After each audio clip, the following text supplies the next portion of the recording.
আজ আমরা এক্সপ্লেন করব ২০১৮ সালে মুক্তিপ্রাপ্ত অসাধারণ এক সিনেমা, যার নাম দ্য মার্শেস। তিনজন বন্ধু চলনবিলে ঘুরতে গিয়ে ভয়ানক সব বিপদের সম্মুখীন হয়। শত চেষ্টা করেও তারা চলনবিল থেকে বেঁচে ফিরতে পারে না। সেই চলনবিলে কী এমন রহস্যময় ঘটনা ঘটেছিল, এই গল্পটাই দেখব আজকের গল্পে। তাহলে চলুন আর দেরি না করে গল্প শুরু করা যাক। গল্পের শুরুতেই আমরা প্রিয়া নামের এক মেয়েকে দেখতে পাই, যে ছিল একজন বায়োলজি স্টুডেন্ট। ছোটবেলা থেকেই ইচ্ছা ছিল সে বিজ্ঞান নিয়ে গবেষণা করবে, এজন্যই সে বায়োলজি নিয়ে পড়াশোনা করেছিল। প্রিয়ার একজন কলিগ ছিল, যার নাম ছিল বেন। বেন ও প্রিয়া একই সঙ্গে পড়াশোনা করত। আপাতত ছোট্ট একটি গবেষণার জন্য চলনবিল থেকে তাদের কিছু স্যাম্পলের প্রয়োজন ছিল। এই জন্য প্রিয়া বেন ও উইল নামের এক স্টুডেন্টকে নিয়ে সেই স্যাম্পল কালেক্ট করার জন্য চলে যায়।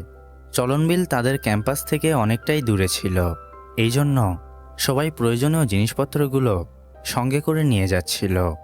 গাড়ি চালিয়ে যাওয়ার সময় উইল ম্যালেরিয়ার বিষয়ে কিছু কথা বলে, কিন্তু বেন হেসে বলে, চিন্তা করো না, এই মৌসুমে ম্যালেরিয়ার ভয় নেই। আসলে বেন ও প্রিয়া এর আগেও এখানে স্যাম্পল নিতে এসেছিল, কিন্তু উইল এইবার নতুন ছিল। কিছুক্ষণ পর তারা একটি তেলের পাম্পে অবস্থান করে, কারণ গাড়িতে তেল ফুরিয়ে গিয়েছিল। কিন্তু গাড়িতে তেল তোলার সময় প্রিয়ার সাথে অজানা এক ব্যক্তির ঝগড়া বেঁধে যায়। প্রিয়া ওই ব্যক্তির সাথে ঝগড়ায় না জড়িয়ে গাড়িতে তেল তোলার পর তাড়াতাড়ি ওখান থেকে বেরিয়ে পড়ে। প্রায় 4 থেকে 5 ঘন্টা গাড়ি চালানোর পর অবশেষে তারা তাদের গন্তব্যে পৌঁছে যায়। সন্ধ্যা ঘনিয়ে আসায় তারা জঙ্গলের পাশেই ক্যাম্প তৈরি করে এবং রাতটা কোনোভাবে কাটানোর পর পরের দিন সকালবেলা তারা বিলের মধ্যে স্যাম্পল কালেক্ট করতে চলে যায়। উইল ও প্রিয়া স্যাম্পল কালেক্ট করার সময় প্রিয়া জঙ্গলের পাশেই সেই অজানা ব্যক্তিকে দেখতে পায়, যার সঙ্গে তেলের পাম্পে প্রিয়ার ঝগড়া হয়েছিল। লোকটার নাম ছিল জ্যাক। জ্যাক তার স্ত্রীকে সাথে নিয়ে গাছের সঙ্গে একটি খবিশ ঝুলিয়ে তার মাংস ছাড়াচ্ছিল। প্রিয়া এসব দেখে ভীষণ রেগে যায়, কারণ কোনো ধরনের পারমিট ছাড়াই তারা অবৈধভাবে জঙ্গল থেকে খবিশ শিকার করছে।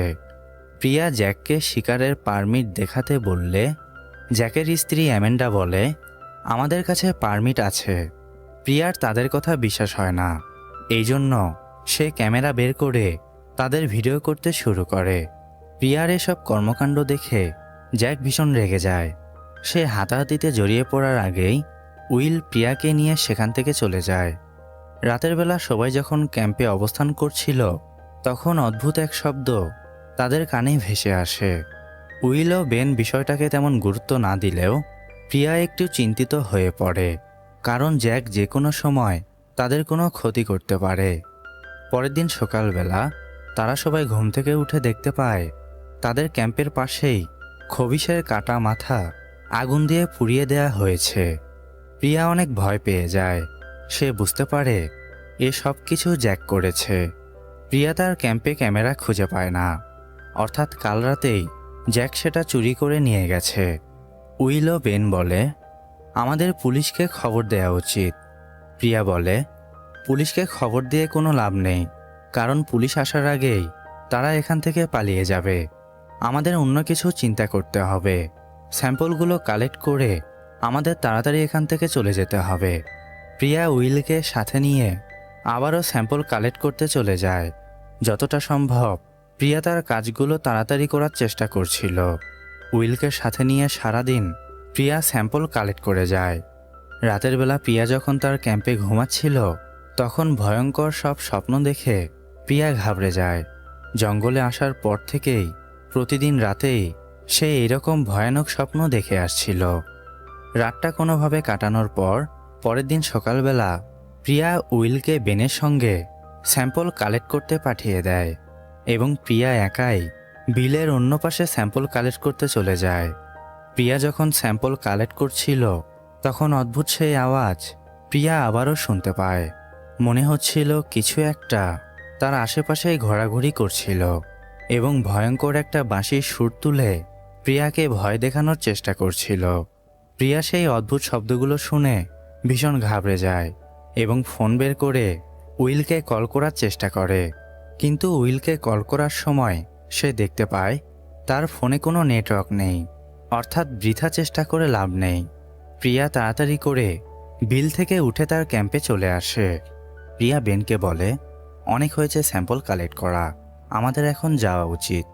আমি আর এক মুহূর্ত এখানে থাকতে চাই না। প্রিয়ার কথা শুনে বেন বলে, কিন্তু আমার স্যাম্পল কালেক্ট করা এখনও শেষ হয়নি, এখনও 2 থেকে 3 দিন সময় লাগবে।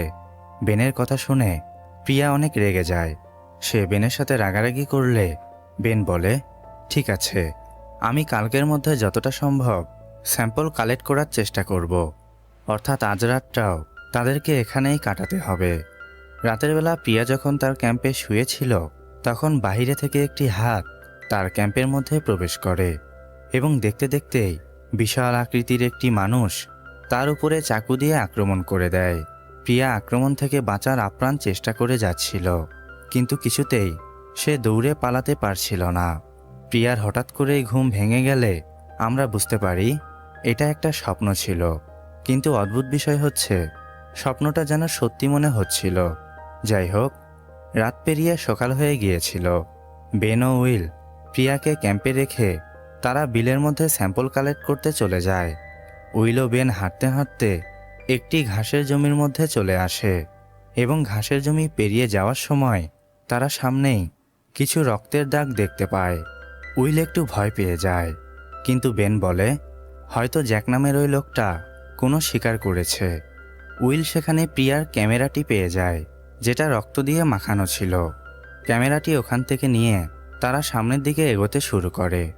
এদিকে প্রিয়া ক্যাম্পে একাই ছিল। সে উইল ও বেনের জন্য অপেক্ষা করছিল। স্যাম্পল কালেক্ট করা হয়ে গেলেই তারা এখান থেকে চলে যাবে। কিন্তু কিছুক্ষণ পর প্রিয়া সেখানে একটি কুকুর দেখতে পায়। কুকুরটি পুরো শরীর রক্ত দিয়ে মাখানো ছিল। কুকুরটি ছিল জ্যাকের, এজন্য প্রিয়া অনেক ভয় পেয়ে যায়। জলদি সে তার ব্যাগ নিয়ে উইল ও বেনদের খুঁজতে যায়।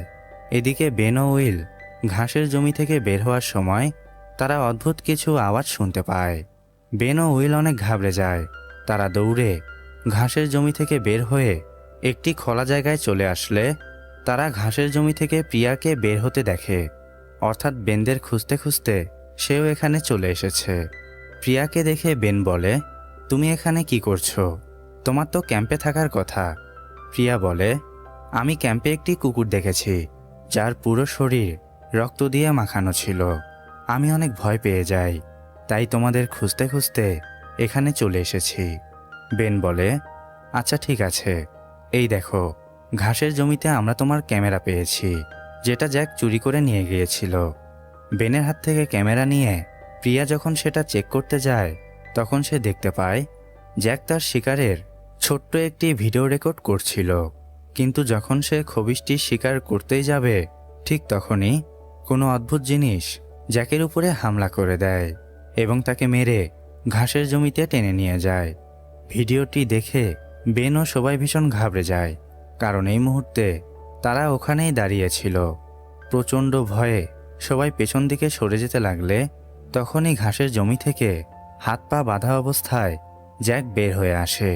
কিন্তু জ্যাককে সাহায্য করার আগেই কোনো অদৃশ্য শক্তি জ্যাককে ঘাসের জমির মধ্যে টেনে নিয়ে যায়।